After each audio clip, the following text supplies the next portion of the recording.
అన్ననే అయితే ఏమైంది? ఇంకేం కానీ మొన్న పిలుసుపుడు రాకపోవడం కారణం కూడా వాళ్ళేనట. ఏం మాట్లాడుతున్నావు నాన్న? వాళ్ళు ఎందుకు ఇట్లా చేస్తారు? అసలు నీకు ఎవరు చెప్పిల్లేదే? అన్న పెళ్లి కొడుకుతో డైరెక్ట్ మాట్లాడినట. ఊళ్ళో నుంచి ఫోన్ చేసి నీ గురించి ఏదేదో చెప్పిల్లట. అవునా అన్న? రాఘవ చేసిన నువ్వు ఎట్లా చెప్తావే? ఆ ఫోన్ నెంబర్ ఉంది కదా, ఆ ఫోన్ నెంబర్ ఎవరితో తెలుసుకో. ఆ ఫోన్ నెంబర్ మళ్ళీ ఎత్తే కలిసేలాట బిడ్డ. ఇక వాళ్ళప్ప ఎవరు చెప్తారా చెప్పు. నాన్న నువ్వే ప్రూఫ్ లేకుండా వాళ్ళే చేసిందని చెప్పేసి ఎట్లా డిసైడ్ అవుతున్నావు చెప్పు. బిడ్డ నీ పెళ్లి చూపు చెడు కొట్టడానికి ఎవరికేం అవసరమే, వీళ్ళవు తప్ప. సరే నాన్న, ఇప్పుడు నువ్వు వాళ్ళ మీద డౌట్ పడుతున్నాగా, నేను వెళ్ళి నిజమేంటో తెలుసుకుంటా. ఒకవేళ వాళ్ళే చేసిందని తెలిసిందనుకో, వాళ్ళతో లైఫ్లో మాట్లాడాలా, నువ్వు ఏది చెప్తే అదే వింటా. నువ్వేంది బిడ్డ తెలుసుకునేది? నువ్వు సులువుపడి వాళ్ళ సంగతి చెప్తా నేను. వద్దు నాన్న, ఇది నా విషయం, నేనే తెలుసుకుంటా. నువ్వు అన్నట్టే వాళ్ళ పెళ్లి చూపులు క్యాన్సిల్ చేసినట్టు తెలవాలి. నేనేంటో చూపిస్తా వాళ్ళకి. ఇక సరే బిడ్డ, ఈ ఒక్కసారి నమ్ముతా నేను.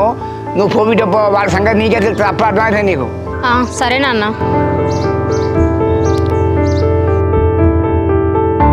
అరే జానకి ఫోన్ చేస్తాను రా.